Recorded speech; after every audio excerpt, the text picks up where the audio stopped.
Salut les devins, c'est Saikyo. Il est temps et il est l'heure, enfin ça fait plaisir de prononcer ces mots, de vous proposer ma review de l'épisode numéro 1 de l'anime Super Dragon Ball Heroes. C'est sorti aujourd'hui et il a pour titre Goku vs Goku. Une super bataille commence sur la planète prison. Alors cet épisode, les devins, je vais pas y aller par quatre chemins, je l'ai kiffé. Je vais vous raconter pourquoi et en même temps je vais vous dire quels sont pour moi les deux gros défauts de cet épisode-là. Le premier défaut est sa durée. Et le deuxième défaut est lié au premier défaut en fait, c'est le fait que l'épisode n'exploite pas ce qui est écrit dans son titre. Alors la deuxième partie, une super bataille commence sur la planète prison, ça va, ça j'ai senti l'ambiance. Par contre, est-ce que vous avez vraiment senti l'ambiance d'un Goku vs Goku? Sincèrement, pour ma part, non. Et je vous dirais même mieux, cette partie-là du combat était mieux faite dans la version manga de cet arc-là, de Super Dragon Ball Heroes, que dans la version animée, parce que ça durait plus longtemps, parce que c'était plus épique. Il y avait beaucoup plus d'impact, beaucoup plus de dialogue et de cohérence et de relation entre les deux Goku, mais tout ça, on va s'en parler au fil et à mesure de cette review-là. Sinon, mis à part ça, j'ai très largement kiffé, adoré cet épisode-là. Bien sûr, le fait que ça dure que 8 minutes est un défaut, on est d'accord. Mais en même temps, il faut prendre en compte au moins deux choses, si ce n'est plus. La première, c'est un animé promotionnel et il nous l'avait annoncé.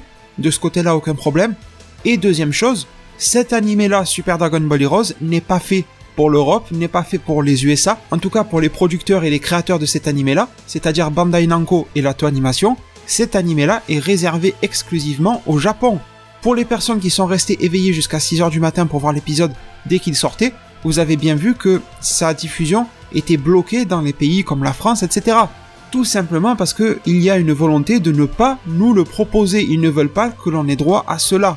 Sous-entendu que nous ne sommes pas un public adapté à leurs yeux à voir ça. Moi, je me considère comme un public adapté, mais eux considèrent que nous ne le sommes pas. Et pourquoi, me direz-vous, ils considèrent que nous ne sommes pas le public adapté? Parce que Super Dragon Ball Heroes, depuis le tout départ, n'a jamais été, et Dragon Ball Heroes tout court, avant même de s'appeler Super, n'a jamais été amené en France. Enfin, je dis la France, vous m'avez compris, le monde, tout le monde occidental, en fait. Et cela reste dans cette continuité-là, il n'y a pas de raison spécifique pour eux du jour au lendemain de, en plein milieu de l'histoire, t'imagines? En fait, je vous donne un exemple. Imaginez que Harry Potter était sorti juste en Angleterre ou juste en Amérique, un truc comme ça, et que le 4e film, il se décide à le mettre partout. On serait pris pour des cons, parce qu'au final, on n'a pas vu les 3 premiers. Tu vois, c'est complètement con. Donc, si ils ouvraient Super Dragon Ball Heroes au marché extérieur, etc., que nous sommes, il faudrait reprendre l'histoire avec certaines bases, nous expliquer des choses. Et oui, c'est pour ça que l'on n'a pas l'épisode dans notre pays, et qu'on est obligé de l'avoir par des moyens détournés, d'utiliser des VPN et des choses comme ça. Tout simplement parce que nous n'avons pas la culture Dragon Ball Heroes et nous ne connaissons pas cette histoire-là.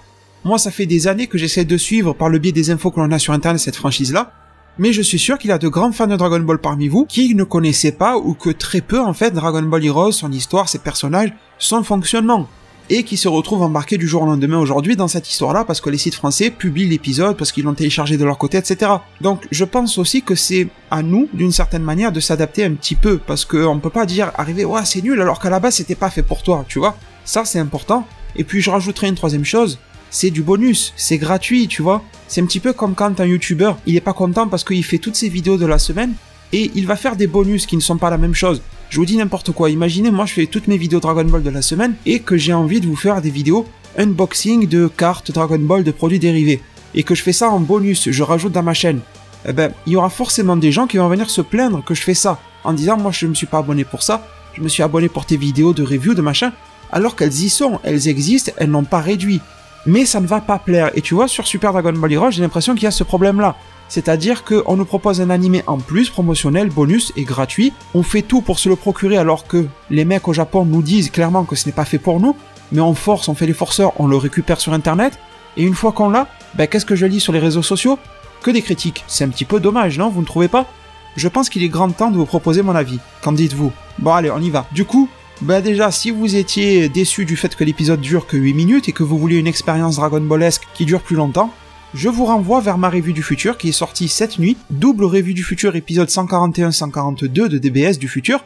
Je vous mets le lien en description, elle dure une trentaine de minutes et là, vous en aurez pour votre argent, c'est vu que c'est gratuit, donc voilà, vous en aurez forcément pour votre argent.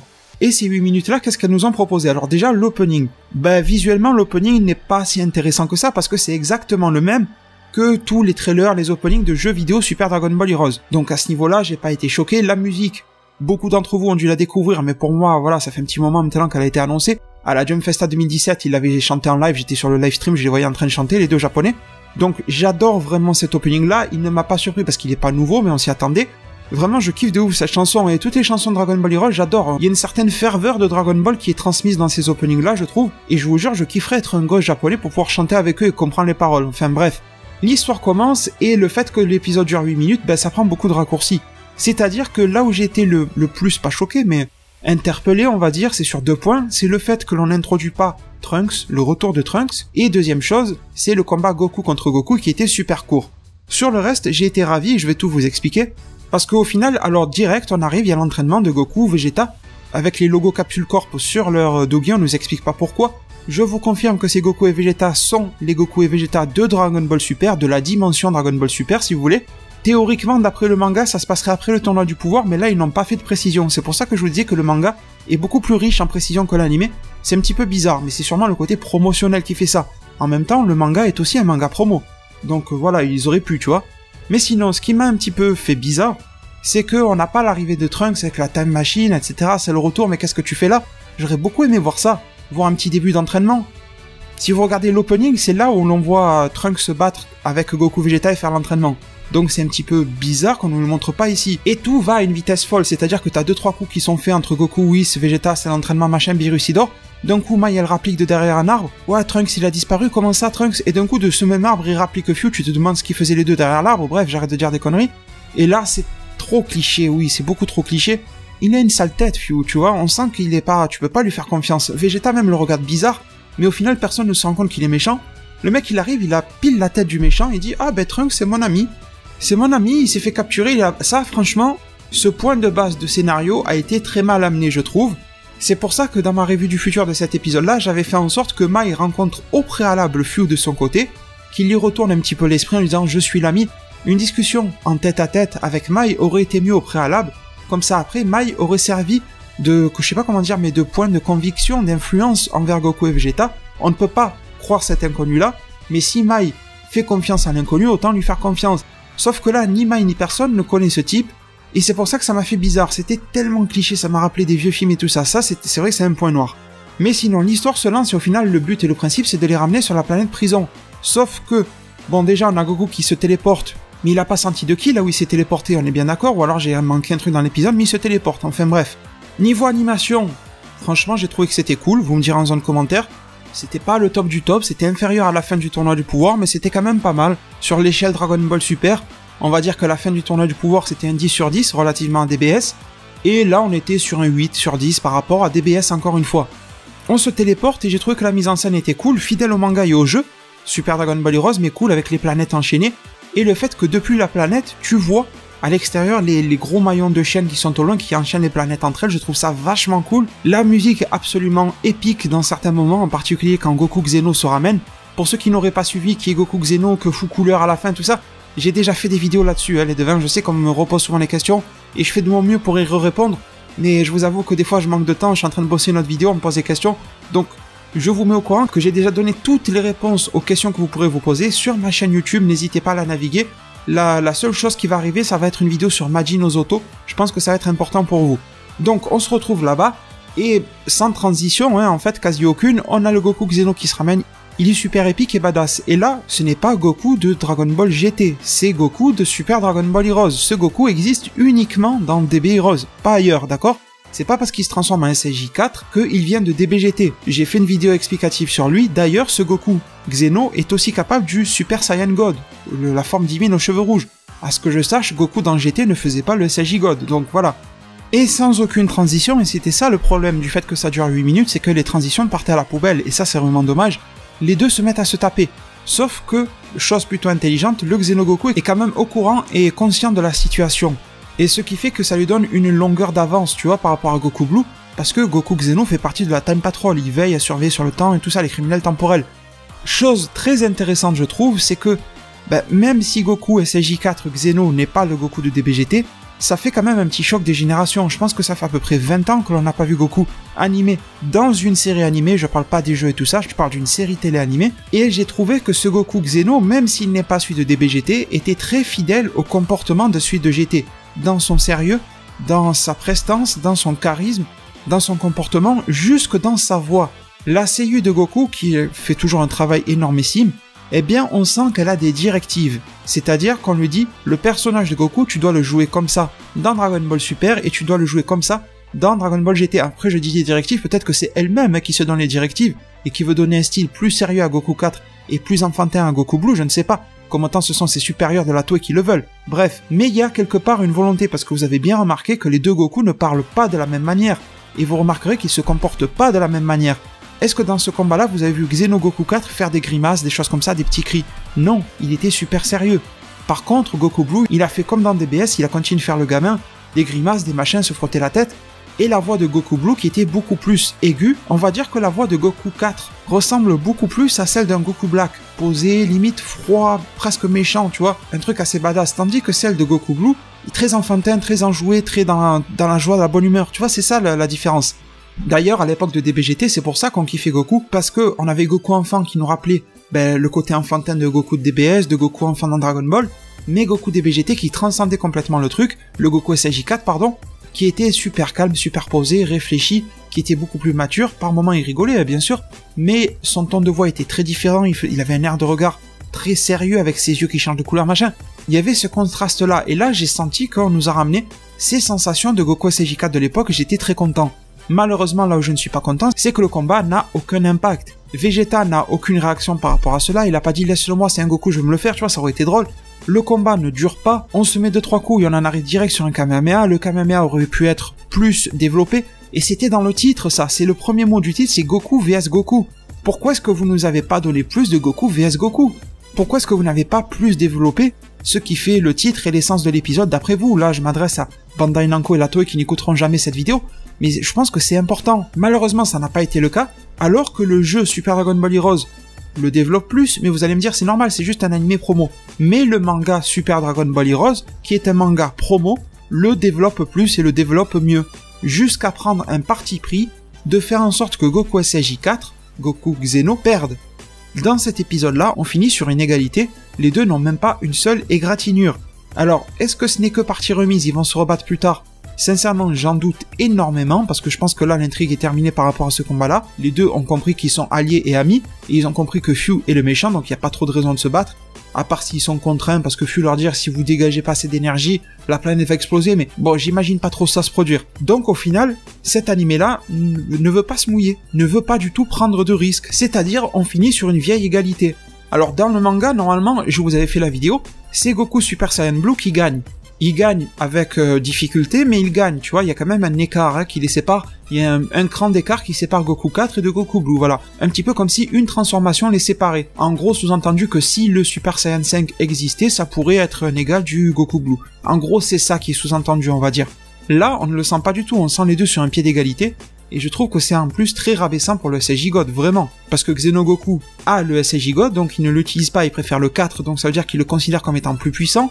Et le 4 apparaît du niveau du Blue, alors je sais, je suis le premier à dire qu'il faut pas se prendre la tête avec les niveaux de puissance dans DB Heroes, et je ne me prends pas la tête, mais ça peut être assez déconcertant par moment. Je trouve que le manga avait encore une meilleure ligne éditoriale, je ne sais pas si je peux dire ça comme ça, par rapport à un minimum de cohérence vis-à-vis de la franchise Dragon Ball dans son intégralité. Alors ensuite, on en vient un petit peu plus aux explications, et là j'ai beaucoup aimé à partir du moment où Fu se révèle. J'ai adoré cette espèce de monologue, on va dire, c'était pas vraiment un monologue, de la part de Fu. Il explique que c'est lui le méchant, il explique pas pourquoi, il explique pas qui il est, tu vois. Je vous ai déjà fait une vidéo sur Fu, je crois qu'elle s'appelle Fu de Super Dragon Ball Heroes expliqué, vous allez vite la trouver. Je vous dis qui il est, je vous dis quels liens familiaux avec qui il a, etc. Je vais pas vous spoiler ici, mais je vous dis tout dans la vidéo. Ses intentions, enfin bref. On voit en plus que Goku SJ4 lui envoie une vague de ki, il la repousse assez facilement, nous montrera quand même de sa supériorité pour le moment, physique, et de ses intentions. Tu as un des deux Goku qui lui dit tu es un méchant, et lui il dit quoi? Non, je suis pas un méchant moi. Moi je suis quelqu'un de super intéressant, d'impressionnant. Il fait une tête de fou, tu vois, c'est drôle, Fu qui fait une tête de fou. J'ai beaucoup aimé les têtes de taré qu'il se tapait. D'une certaine manière, ça me rappelle des méchants, façon Zamasu, façon pourquoi pas le Joker dans les comics, dans Batman et tout ça. Alors pour le moment, Fu est loin d'arriver à leur cheville, mais je veux dire, dans le style, c'est-à-dire que c'est un méchant visiblement et clairement pour nous spectateurs, mais lui-même dans sa tête ne se considère pas forcément en tant que tel. Alors pour le Joker, ça sera compliqué, parce que selon les œuvres, etc., des fois il s'assumera en tant que méchant, des fois un petit peu moins, ça dépend, c'est compliqué. Mais on va prendre le cas de Zamasu. Le gars était sûr d'être au final un gentil qui œuvrait pour la justice, etc. et que tout ce qu'il faisait était bien. Alors là, Few n'a pas forcément un besoin de justice, mais un besoin de mener des expériences, ce genre de choses. Après tout, regardez-nous dans la vraie vie. On prend des êtres vivants, des souris, des machins, on fait des expériences scientifiques dessus. Il y a combien d'êtres vivants que l'on tue pour le bien de la science, chaque jour? Alors, certains d'entre vous vont se dire « je m'en fous tant que la science progresse », et d'autres, peut-être un peu plus comme moi, vont se dire « quand même, on pourrait peut-être essayer de trouver un autre moyen ». Bon, peut-être qu'on est obligé de faire avancer la science en faisant des expériences, mais de là à les tuer, à leur donner des virus qui vont les tuer à terme, mais on ne pourra jamais les soigner, ils vont crever dans d'atroces souffrances. Peu importe que ça soit une souris, un cochon, ce que tu veux, tu vois, je m'en fous. La vie, c'est la vie, tu vois. Au final, nous, êtres humains, à une autre échelle, on fait un petit peu ce que Few fait, tu vois. Et pour autant, on ne se considère pas forcément comme des méchants. Et j'aime bien montrer qu'il y a différents degrés de méchants, d'antagonistes, etc. Je trouve que ça, c'est cool. Plutôt que d'avoir des méchants toujours à l'ancienne comme dans Dragon Ball, il faut faire un petit peu évoluer la saga. Le mec, il est surpuissant, il veut se taper contre le plus puissant des héros, et il veut détruire la Terre. Bon, c'est cool, hein, ça fait toujours le travail. Autant complexifier un petit peu les problématiques, et je trouve que c'est cool. L'arc tournoi du pouvoir ne nous avait pas amené d'ennemis, en fait. Il n'y a aucun ennemi dans le tournoi du pouvoir, et qu'on soit clair, il n'y a que des adversaires. Donc là, difficile de juger. Et dans l'arc Trunks, on avait un ennemi digne de ce nom qui innovait dans Dragon Ball. Et Few peut avoir ce truc-là. Malheureusement, si on se tape que quelques épisodes de 8 minutes, ça va être compliqué de le développer. Mais ça peut être intéressant. Surtout qu'il faut penser à un truc, c'est que les Japonais ont une expérience Dragon Ball Heroes complète. Nous, la nôtre, elle est incomplète. Je vous explique, en gros, le quotidien d'un Japonais qui serait fan de Dragon Ball et de DB Heroes. Eh bien, ça fait plusieurs années qu'il suit Dragon Ball Heroes et Super Dragon Ball Heroes sur borne arcade. Il a chez lui des tas de cartes, parce que là-bas ça coûte forcément moins cher, des boosters, des machins. Il joue 2-3 fois par semaine, peut-être même plus, sur borne d'arcade. Une partie c'est dans les 1€, je crois de mémoire. Il suit l'histoire dans le jeu, donc il est au courant de ce qu'il se passe, les cinématiques, etc. Il va voir peut-être même des trailers sur YouTube quand ça lui chante. Il est déjà au courant de l'histoire, il est imprégné. En plus de cela, on lui a sorti depuis quelques années au Japon les mangas qu'il peut soit se procurer en les achetant, soit se rendre dans des mangas cafés, etc. Et il se fait ses petites lectures, donc cette histoire-là, même, il la connaît déjà. En fait, là, il va juste la remater en animé d'une manière différente. Il va simplement compléter son expérience, alors que nous la découvrons. Je vais vous donner un exemple qui va vous parler. Si vous connaissez Boruto, vous avez déjà vu le film Boruto The Movie avec Momoshiki, etc. Vous l'avez relu dans le manga, dans les premiers tomes et chapitres de Boruto, et vous redécouvrez cet arc-là dans l'anime en ce moment, d'une manière un petit peu différente et réadaptée. Et bien pour les Japonais, c'est exactement pareil qui se passe avec le format jeu, manga et animé de Super Dragon Ball Heroes. Sauf que nous, on n'a pas les 3 volets de l'expérience, on en a qu'un que l'on découvre beaucoup plus tard. Et Few finit par révéler ses intentions sans trop les révéler non plus. Il leur dit en gros qu'il va falloir se promener dans la planète prison. D'ailleurs, on ne donne pas d'indication sur le lieu où l'on se trouve ici. On n'est pas sur la planète prison. Trunks est sur la planète prison. Goku et l'autre Goku et Vegeta, tout ça, n'y sont pas. Qu'on soit bien d'accord. Si ça suit la même intrigue que le jeu et le manga, nous sommes sur la planète Babari, pas sur la planète prison, donc il va falloir encore se déplacer. Bref, vous voyez bien que le ciel sur la planète prison n'est pas le même que sur celle de Goku en ce moment. On se croirait limite sur Terre. Et rappelez-vous, dans Dragon Ball Super, la planète Babari ressemblait pas mal à la planète Terre. Un petit peu en mode préhistorique, voilà. Et il leur dit que s'ils vont sur la planète prison, il faudra sauver Trunks, et qu'en plus de ça, il y a des mecs dangereux qui sont dispersés sur la planète. Il y en aurait 6, étant donné que Xenogoku a déjà une Dragon Ball, et que ces 6 possèdent aussi une Dragon Ball, ce qui leur permettra de se sauver. Donc il est clair et net pour moi que Few maîtrise tout, comme les pions d'un échiquier, et que même le truc des Dragon Ball c'est du pipeau. Je pense que les Dragon Ball, une fois que tu les réunis toutes, elles vont toutes se transformer en Dark Dragon Ball, enfin il va y avoir un délire avec ça, j'en suis convaincu. Même à ce niveau-là, c'est trop joyeux, tu vois, ah ben bah allez, c'est bon. Tu auras tout récupéré, c'est bon, tu peux finir ta quête. On n'est pas dans un RPG, là, on est dans un animé. Sachant que le jeu Super Dragon Ball Heroes est toujours plein de rebondissements pour faire en sorte que d'anciens personnages reviennent. Et les Dark Dragon Ball seraient parfaites. Donc, je pense que ça va se transformer comme ça. Et ensuite, conclusion de l'épisode, qui était franchement classe et bien pensé. Tout simplement, les portes de la prison de Trunks s'ouvrent, on nous explique pas à quoi servent les bracelets sur lui. La planète est vachement cool, je trouve, cet univers-là, qui ressemble beaucoup à la planète sur laquelle se trouvait Hit dans les épisodes 71 et 72 quand il allait faire ses meurtres. Et qui est là, qui l'attend, c'est Cooler. Alors Cooler, pour le moment, il est pas sympa. Je pensais qu'il allait arriver et direct faire ami-ami. Et là, je pense avoir compris un petit peu comment ils veulent gérer le cas de Cooler. Ennemi, qui va se confronter un petit peu à Trunks, se rendre compte qu'il est autant dans la merde que Trunks, et ensuite s'allier avec lui. Je pense que ça va se faire comme ça. Bien sûr, Cooler doublé par le même CU que Freezer. Sur ça, il n'y a vraiment aucun souci. D'ailleurs, on se parlera de Cooler pour la preview de l'épisode 2 que j'ai pu voir, et je vous en parlerai dans une vidéo suivante. Nous nous retrouvons ensuite dans le laboratoire de Few, Et là, si vous êtes bien attentif à l'écran, vous voyez les planètes enchaînées et la planète prison, Goku, Vegeta, vous voyez Bojack, vous voyez le roi Cold, vous ne rêvez pas, à droite vous voyez couleur, et encore plus à droite en flou, enfin ça sera peut-être inversé, peut-être ça sera à gauche, parce que je vais inverser les images pour les droits d'auteur, donc c'est ce que je viens de dire, ça sera peut-être l'opposé. Donc Majin Ozoto qui pour moi est à droite, mais pour vous ça sera sûrement à gauche de l'image, et je vous expliquerai qui est ce gars dans une prochaine vidéo très sûrement. Donc oui, déjà ces gars-là, on nous en révèle quelques-uns qui possèdent des Dragon Ball et qu'il va falloir battre.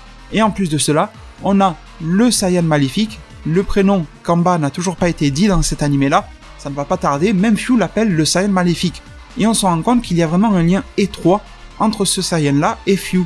Et je trouve que ça renforce beaucoup plus la théorie, la prédiction que je vous avais fait les devins, dans laquelle je vous disais que Kamba serait probablement une espèce de création de la part de Fyu. Après tout, on reste dans le thème de l'expérience dimensionnelle, machin.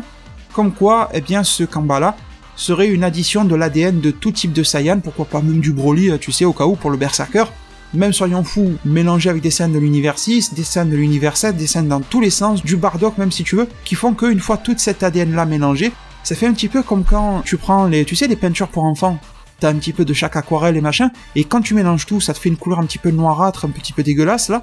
Eh bien peut-être qu'en mélangeant l'ADN de tous les Saiyans, eh bien ça vire au maléfique. Tu vois, un petit peu comme toutes les couleurs qui virent au noir. Bon, on associe souvent dans notre culture la couleur noirâtre à ce qui est maléfique. Certains vont y voir du racisme, mais c'est pas moi qui ai inventé le système, hein, je suis désolé. Mais c'est pour vous expliquer le truc, donc ça serait peut-être comme ça que ça va se passer.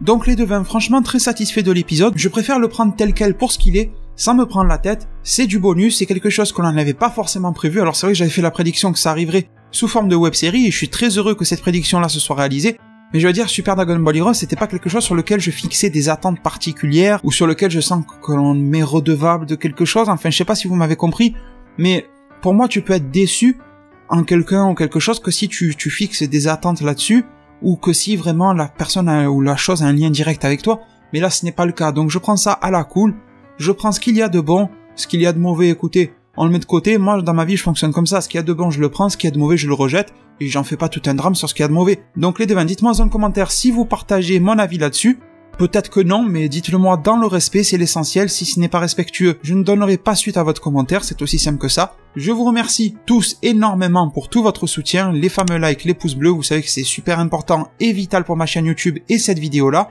Prenez tous super bien soin de votre futur, et à plus pour de prochains arts divinatoires.